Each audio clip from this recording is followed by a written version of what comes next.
Pourquoi Mouillou n'est pas encore là?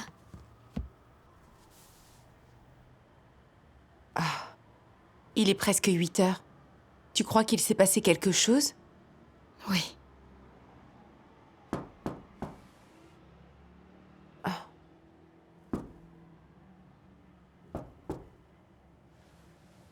Elle arrive.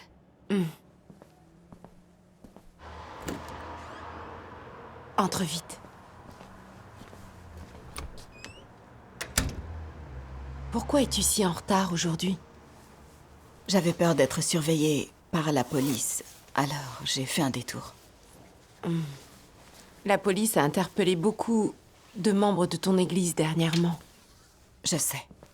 Le Parti communiste est vraiment malfaisant. C'est vrai. J'imagine que ces persécutions t'ont appris quelque chose. Partage tes expériences récentes avec nous, s'il te plaît. D'accord. Le 2 septembre, j'ai appris l'arrestation de l'une des sœurs. Ce jour-là, je me rendais chez une dirigeante, mais je ne l'ai pas trouvée. Sœur Chia-Hong, qui habitait en face de cette dirigeante, m'a vue. Elle m'a fait entrer chez elle et m'a dit d'un air inquiet, Zhu Ling a été arrêté par la police. C'était il y a 2 jours, et depuis nous sommes sans nouvelles. La dirigeante est partie prévenir tout le monde. Elle devrait bientôt rentrer. Apprendre ça m'a rendue très nerveuse et j'ai pris peur. Zhu Ling avait été dirigeante, et j'ignorais quel genre de torture la police lui ferait subir. Allait-elle craquer et devenir un Judas? Je venais de me rendre chez elle. Si les policiers surveillaient sa maison, ils m'avaient peut-être vue. À la base, j'étais installée ici parce que j'étais en fuite. Le grand dragon rouge me cherchait sans arrêt depuis de nombreuses années. Si j'étais prise, la police me ferait les pires tortures. Ils me tueraient peut-être. Effrayée, je voulais quitter la région au plus vite. Mais comme je devais discuter avec cette dirigeante de toute urgence, mon départ retarderait alors notre échange. J'espérais que la dirigeante reviendrait vite. Peu après, elle est venue chez Chia-Hong. Nous avons parlé et elle est rentrée chez elle. À peine 2 ou 3 minutes plus tard, Chia-Hong est revenue en courant paniquée et a dit « La dirigeante allait partir quand 7 ou 8 policiers l'ont arrêtée et emmenée. Zhu Ling était dans la voiture, elle aussi. Elle a dû leur dire où habitait la dirigeante. Quoi que tu fasses, ne sors pas. » J'ai senti mon cœur s'emballer d'un seul coup. Chia-Hong et la dirigeante habitaient en vis-à-vis. Et la police n'était peut-être qu'à quelques pas. S'ils m'arrêtaient, je ne m'en sortirais pas indemne. Je n'osais pas regarder par la fenêtre et je faisais appel à Dieu sans arrêt, en espérant que la police parte rapidement. Au bout d'1 heure, la voiture de police est enfin partie. Et mon cœur a fini par se calmer. Mais Zhu Ling était venue chez moi à peine 2 jours plus tôt. Et si elle m'avait trahi, moi aussi? Je n'étais plus en sécurité chez moi. Où devais-je aller? Chez moi, il y avait un carnet qui contenait les numéros de téléphone des frères et sœurs. Il fallait que je le récupère. Près de chez moi, il y avait 3 autres maisons d'accueil. Si on ne prévenait pas les occupants, ils risquaient d'être arrêtés et d'autres frères et sœurs seraient impliqués. Il fallait immédiatement les avertir. Oui. Mais si j'y allais maintenant, je risquais de faire le jeu de la police.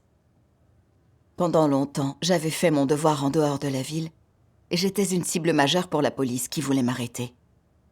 J'allais subir des tortures terribles si je me faisais interpeller. Non. Je devais vite fuir et me mettre en lieu sûr dès que possible. Perturbée par ces pensées, je faisais constamment appel à Dieu. Puis j'ai pensé à ces paroles de Dieu. Dieu Tout-Puissant dit : Tu ne devrais pas avoir peur de ceci et de cela. Quelles que soient les difficultés et les dangers que tu rencontres, tu es capable de rester stable devant moi, libre de toute entrave, afin que ma volonté puisse être réalisée sans obstacle. C'est ton devoir. Sinon, je ferai tomber ma colère sur toi, et de ma main, Tu endureras alors une souffrance mentale sans fin. Tu dois tout endurer. Pour moi, tu dois être prête à renoncer à tout ce que tu possèdes, à faire tout ce que tu peux pour me suivre et être prête à te dépenser entièrement. C'est maintenant le temps pour moi de t'éprouver. Est-ce que tu m'offriras ta loyauté? Peux-tu me suivre loyalement jusqu'au bout de la route? Ne crains pas. Avec mon soutien, qui pourrait jamais bloquer cette route? Souviens-toi de ceci. N'oublie pas. Tout se produit par ma bonne intention et tout est sous mon observation. Peux-tu suivre ma parole en tout ce que tu dis et fais? Quand tu seras soumise aux épreuves du feu, tomberas-tu à genoux pour invoquer? Ou trembleras-tu, incapable d'aller de l'avant? Amen. Amen. J'ai compris que j'étais de faible stature et que je manquais de foi. En voyant les gens de mon entourage se faire arrêter, je prenais peur et je voulais vite me cacher en lieu sûr. J'ignorais les intérêts de l'Église pour préserver ma sécurité. Quel égoïsme! La dirigeante ayant été arrêtée, il fallait prévenir beaucoup de gens et cacher des tas de livres des paroles de Dieu. Si on ne faisait pas le plus vite possible, d'autres membres de l'Église pourraient être arrêtés. En tant que diaconesse, je devais protéger les frères et sœurs ainsi que les livres de paroles de Dieu.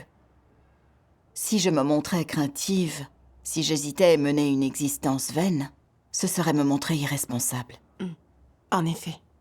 À ce moment critique, Dieu m'observait pour voir si j'allais tenir compte de sa volonté et protéger l'Église. Je devais m'appuyer sur Dieu et puis assurer le travail de suivi. Quant à savoir si j'allais être arrêtée, c'était à Dieu d'en décider. J'étais prête à mettre ma sécurité entre les mains de Dieu. Amen. Les paroles de Dieu peuvent nous donner foi et force. Oui. Absolument. Quand j'ai compris ça, je ne me suis plus sentie aussi nerveuse et craintive. En arrivant près de chez moi, j'ai vu une voiture de police garée devant l'entrée. Mon cœur s'est mis à battre fort. Visiblement, le Judas m'avait trahi. J'ignorais si les 3 maisons d'accueil avoisinantes avaient aussi été fouillées. Il fallait vite que je signale cette situation aux dirigeants supérieurs, pour qu'ils puissent prendre des précautions et leurs dispositions, pour éviter que le travail de l'Église ne subisse plus de pertes. En effet. Sœur Suhua avait les coordonnées des dirigeants supérieurs, alors je suis allée la trouver. Dès que je suis arrivée chez elle, son mari, un non-croyant, a dit l'air inquiet. Des policiers sont passés, Suhua n'était pas là. C'est juste pour ça qu'ils ne l'ont pas arrêté. Ils sont partis chez toi dans l'idée de t'arrêter.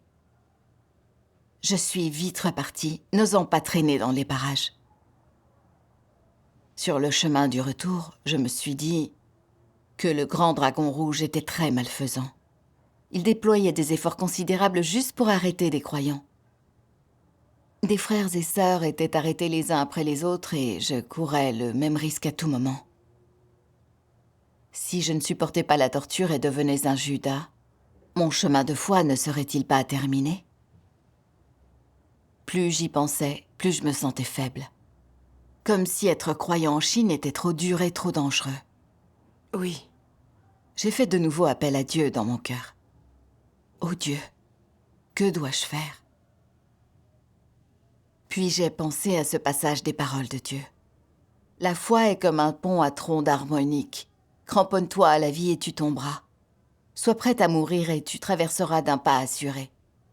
Les hommes nourrissent des pensées craintives car Satan les a dupés, craignant que nous traversions le pont de la foi pour entrer en Dieu. Satan fait tout pour nous communiquer ses pensées. Nous devons toujours prier pour que Dieu nous illumine, compter sur Dieu pour nous purifier des poisons de Satan. Pratiquer sans cesse la manière de nous rapprocher de Dieu et laisser Dieu dominer tout notre être. Amen. Ces paroles de Dieu m'ont donné foi et force. J'ai compris que je vivais dans la peur, craignant d'être arrêtée et battue à mort. je tombais dans les pièges de Satan. Satan se servait de ma faiblesse pour m'amener à perdre foi en Dieu, afin que je n'ose pas faire mon devoir, que je m'éloigne de Dieu et le trahisse. Je devais déjouer ces pièges.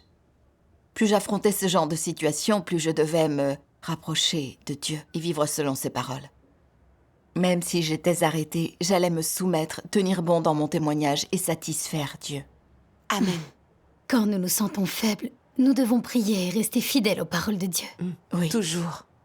J'ai pensé au carnet contenant les numéros de téléphone des frères et sœurs qui étaient chez moi. Il fallait que j'y retourne. Car si la police trouvait ce carnet, tous les frères et sœurs se feraient alors arrêter. Mais les policiers surveillaient peut-être ma maison. Ne serait-ce pas rentrer dans leur jeu? Pleine d'hésitation, j'ai pensé à ces paroles de Dieu. Dieu Tout-Puissant dit : Vous croyez tous être très compatibles avec moi, mais si tel est le cas, alors qui cette preuve irréfutable concerne-t-elle ? Vous croyez vous-même être d'une sincérité et d'une loyauté absolue envers moi. Vous pensez avoir vraiment bon cœur, être très compatissants et m'être véritablement dévoués. Vous pensez en avoir assez fait pour moi. Par contre, avez-vous déjà étudié votre propre comportement au regard de ces croyances ? Vous m'avez exclu pour le bien de vos enfants ou de votre mari, ou encore pour vous protéger vous-même. Au lieu de vous soucier de moi, vous vous souciez de votre famille, de vos enfants, de votre statut, de votre avenir et de votre propre satisfaction. Quand avez-vous jamais pensé à moi dans vos paroles ou dans vos agissements ? Quand il fait froid, vos pensées se tournent vers vos enfants, votre mari, votre femme ou vos parents. Quand il fait chaud, je ne suis pas non plus dans vos pensées. Lorsque tu fais ton devoir, tu penses à tes propres intérêts, à ta propre sécurité, aux membres de ta famille. Qu'as-tu jamais fait pour moi ? Quand as-tu jamais pensé à moi ? Quand t'es-tu jamais consacré, quoi qu'il t'en coûte, à moi et à mon œuvre ? Où est la preuve de ta compatibilité avec moi ? Où est la réalité de ta fidélité envers moi ? Où est la réalité de ton obéissance envers moi ? À quel moment n'as-tu pas eu l'intention de recevoir mes bénédictions ? Vous me décevez et me trompez. Vous jouez avec la vérité, dissimulez son existence et trahissez son essence. Que vous attend-il à l'avenir quand vous vous placez dans une telle inimitié envers moi ? Amen. Amen. Chacune de ces questions m'a donné l'impression que Dieu m'accusait. En temps paisible, je pouvais laisser ma maison et mon travail pour mon devoir. J'avais le sentiment d'être dévouée à Dieu. Mais face aux arrestations du Grand Dragon Rouge, j'ai vu à quel point ma stature était faible. Avant, je criais des slogans et une doctrine vide. Une véritable crise a révélé ma vraie stature. Je ne pensais en fait qu'à protéger mes propres intérêts. Je ne protégeais pas le travail de l'Église. Je ne me souciais pas de la volonté de Dieu. Car si ça avait été le cas, lorsque les intérêts de l'Église étaient en jeu, j'aurais été capable de renoncer à tout pour Dieu, même à ma propre vie. J'ai pensé à tous ces livres de paroles de Dieu. Les frères et sœurs risquaient leur vie pour livrer ces livres. Et beaucoup étaient arrêtés par le Grand Dragon Rouge alors qu'il les transportait. Certains étaient battus jusqu'à la mort. Ils ne tenaient pas compte de leur vie pour que les frères et sœurs puissent lire les paroles de Dieu. Ils faisaient leur devoir et satisfaisaient Dieu. Mais moi, je ne pensais qu'à ma sécurité et ne tenais pas compte des intérêts de l'Église en cas de danger. J'avais peur que la police m'arrête et me torture à mort. D'habitude, je me mettais en quatre pour tout ce qui me profitait. Mais là, je n'étais pas capable de faire le moindre sacrifice. Comparé à ses frères et sœurs, j'étais vraiment égoïste. Je n'avais aucune considération pour Dieu. Suite à l'arrestation d'une dirigeante, en tant que diaconesse, me cacher était moins risqué que protéger l'Église, mais là, je perdais une chance de porter témoignage à Dieu. Alors quel était le sens de ma vie? J'étais un cadavre ambulant. À cette pensée, j'ai alors prié Dieu. Ô Dieu, que je sois arrêtée ou non est entièrement entre tes mains. S'il te plaît, donne-moi foi et sagesse pour que je puisse bien faire mon devoir. Amen. Amen. Vers 2 heures du matin, j'ai rejoint la maison d'une sœur qui habitait non loin. J'ai appris que la police était passée dans plusieurs autres maisons proches de la mienne. Certains frères et sœurs s'étaient enfuis et leur avaient échappé. La police n'allait pas renoncer aussi facilement à t'attraper. Tu as raison. On m'a dit que les policiers allaient revenir à coup sûr et que je devais partir immédiatement. Je n'osais pas rester. J'ai vu que personne n'attendait devant chez moi. Alors j'y suis retournée en trombe et j'ai pris le carnet avec les numéros de téléphone. J'ai poussé un soupir de soulagement. Ensuite, je suis allée chez frère Yang Wang. Dès qu'il m'a vue, il a dit, l'air apeuré. « Hier, ma femme et moi avons été arrêtés. On nous a relâchés hier soir. D'autres frères et sœurs ont été arrêtés eux aussi. » Le grand dragon rouge est si mauvais. Il a arrêté tant de personnes. C'est vrai. J'ai vite quitté les lieux. Sur le chemin du retour, je me suis dit que la situation se détériorait et que les arrestations augmentaient. Si j'avais été trahi par le Judas, la police avait à coup sûr une description de moi. Et avec tant de surveillance environnante, je pouvais être arrêtée à tout instant. Et si je n'arrivais pas à supporter les tortures qu'ils m'infligeraient? À cette pensée, je me suis sentie terrifiée. Je serais un peu plus en sécurité si j'allais me cacher. Mais le travail de suivi devait être fait. Si je me cachais maintenant, ne serais-je pas une désertrice? Croyant depuis des années, j'avais tant profité de l'abreuvement des paroles de Dieu. Si je m'enfuyais à ce moment critique sans assumer mon devoir ou mes responsabilités, je ne ferais preuve d'aucune conscience ni humanité. Serais-je donc encore une croyante? Je ne serais pas différente d'un Judas qui trahit Dieu. C'est vrai. À cette pensée, j'ai décidé en silence que je préférais mourir entre les mains de la police plutôt que m'enfuir et mener une existence dénuée de sens. Je devais tenir bon dans mon témoignage, satisfaire Dieu et accomplir au mieux mon devoir. Je suis donc retournée directement chez mon hôte. Ce soir-là, j'ai lu ceci dans les paroles de Dieu. Ah.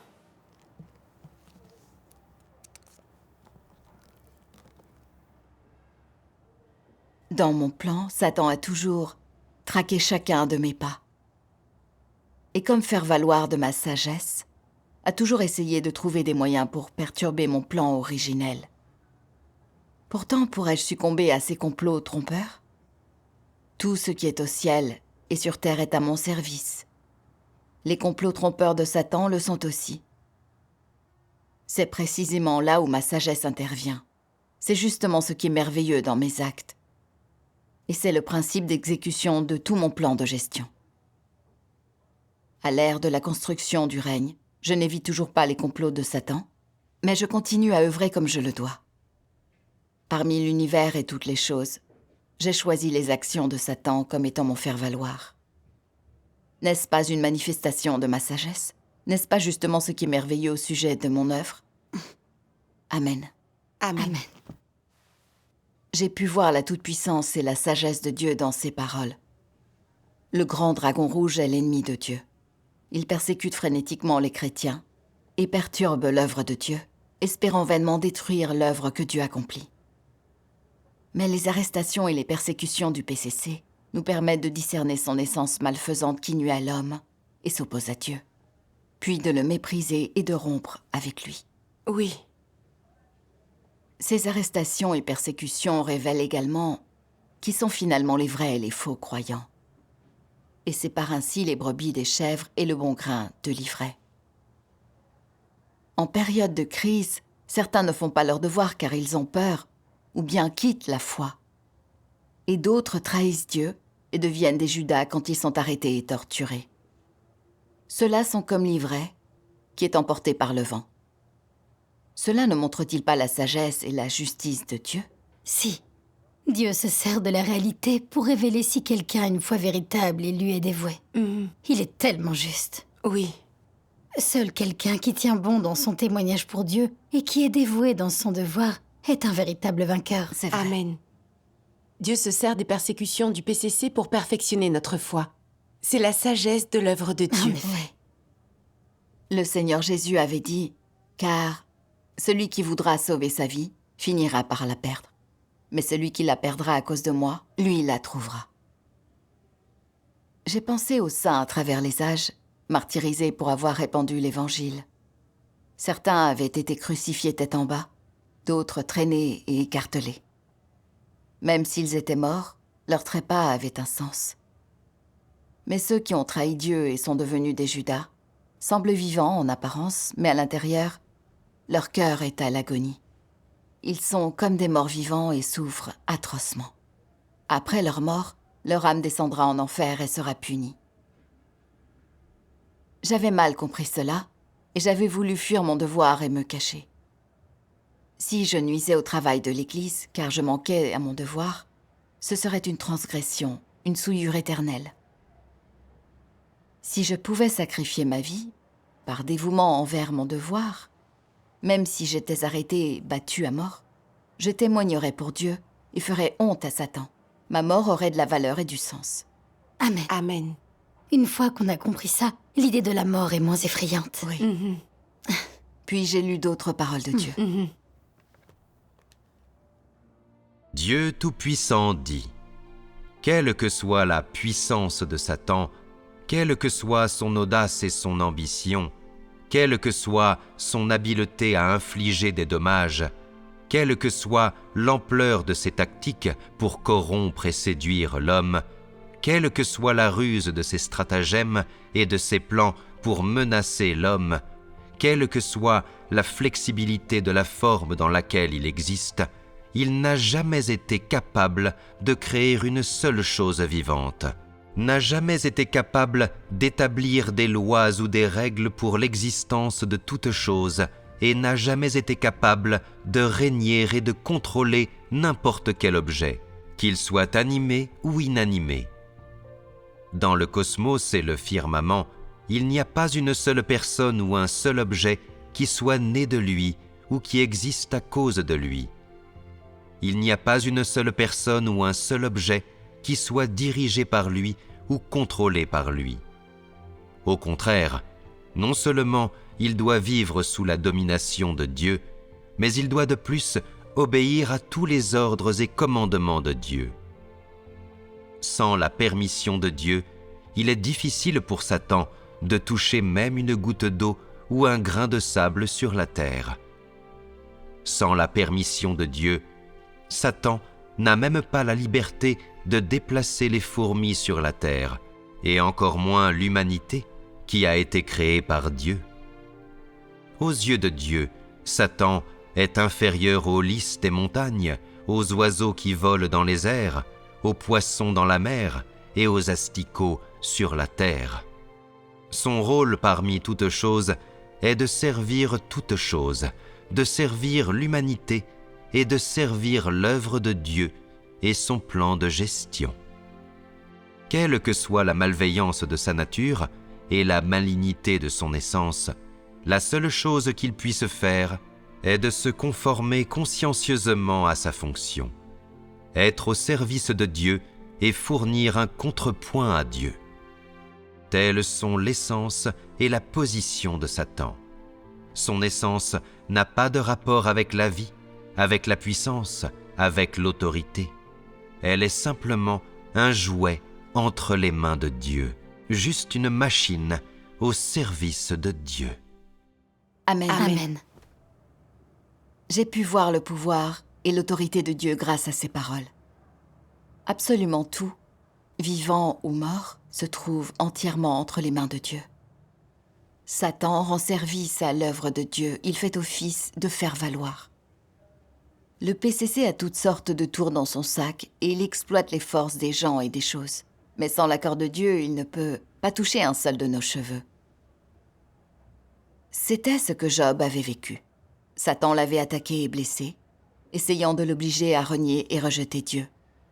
Dieu avait autorisé Satan à maltraiter Job, mais pas à mettre sa vie en danger. Et Satan n'avait pas osé s'opposer à Dieu. C'est vrai. Sans la permission de Dieu, Satan n'ose pas nous faire quoi que ce soit. Oui. Tout comme dans mon travail de suivi, j'étais sortie indemne de situations dangereuses les unes après les autres. C'était entièrement dû à la protection de Dieu. Toutes ces expériences m'ont montré l'autorité et la souveraineté de Dieu. Si Dieu ne laissait pas le PCC m'atteindre, il ne pourrait pas le faire. En revanche, s'il permettait qu'on m'arrête, je ne pourrais pas y échapper. Comprendre cela m'a vraiment empli de foi. J'étais prête à mettre ma vie entre les mains de Dieu, à me soumettre à ses arrangements. Amen. Amen. Plus tard, j'ai appris que la police n'avait pas contrôlé une maison où des dirigeants supérieurs tenaient des réunions. Une réunion était prévue bientôt, et j'ai craint que la police l'attende pour interpeller plus de dirigeants. Si on ne prévenait pas ces dirigeants, ils risquaient d'être arrêtés, et encore plus de gens seraient impliqués. Oui. Nous avons lancé quelques idées, et après quelques péripéties, nous avons pu communiquer la situation de l'Église aux dirigeants supérieurs. Ils nous ont dit de commencer par nous cacher par souci pour notre sécurité. Ils nous ont fait parvenir une lettre qui disait que lors des arrestations du PCC, il y avait eu une descente dans 2 maisons qui servaient à protéger des livres. Il ne restait plus qu'une maison qui devait être vidée sur le champ. Vu que ceux qui connaissaient les dépositaires des livres avaient tous été arrêtés, à part moi, et que je connaissais relativement bien le secteur, ainsi que tous les membres de l'Église, les dirigeants voulaient que j'aide à transférer ces livres. Je savais parfaitement qu'étant donné les circonstances, il valait mieux que j'y aille, et que c'était ma responsabilité. Mais la situation était très tendue et le PCC poursuivait encore des gens. Si j'y allais à un moment pareil, n'allais-je pas me mettre en danger? Alors j'avais un peu peur. Mais je me suis dit que la situation était entre les mains de Dieu et que sans sa permission, le grand dragon rouge ne pouvait rien me faire. En effet. Alors j'ai décidé d'apporter mon aide. J'ai dit cette prière. Ô Dieu, ce devoir m'est venu et je veux assumer mes responsabilités. Quoi qu'il se passe par la suite, je suis prête à me soumettre à tes arrangements. Même si je suis arrêtée, voire torturée, je ne déserterai plus jamais. Je t'offrirai ma dévotion et tiendrai bon pour faire honte à Satan. Amen. Amen. Alors je me suis renseignée et j'ai trouvé la maison où étaient les livres. Le frère qui y vivait a dit que des policiers étaient déjà venus et qu'ils avaient arrêté sa femme. Ils l'avaient emmenée sans un mot et leur avaient donné une amende de 2000 yuan. Mais fort heureusement, ils n'avaient pas trouvé les livres. Il fallait les transférer au plus vite. Nous avons chargé les livres dans la voiture. Pendant tout le trajet, mon cœur n'a pas osé s'écarter de Dieu un seul instant. Finalement, nous avons pu mettre les livres en lieu sûr sans encombre. Je n'ai cessé de remercier Dieu. Dieu soit loué. C'est la protection de Dieu. Oui, c'est exquis. Quand je repense à cette expérience, je vois la sagesse et la toute-puissance de Dieu et comprends que ma foi était superficielle. Sans les arrestations du grand dragon rouge, je ne verrais pas ma propre stature clairement. Et surtout, je ne verrais pas mon égoïsme et ma peur de la mort. Et je ne comprendrais pas non plus le règne tout-puissant de Dieu. J'ai fait l'expérience que Dieu est réellement à nos côtés. Et tant que nous nous appuyons sur lui, il sera là. Il nous ouvrira un chemin. Je n'aurais pas pu comprendre tout cela dans un environnement paisible. Dieu soit loué. Dieu soit loué. S'appuyer sur Dieu est la seule façon de traverser de telles situations.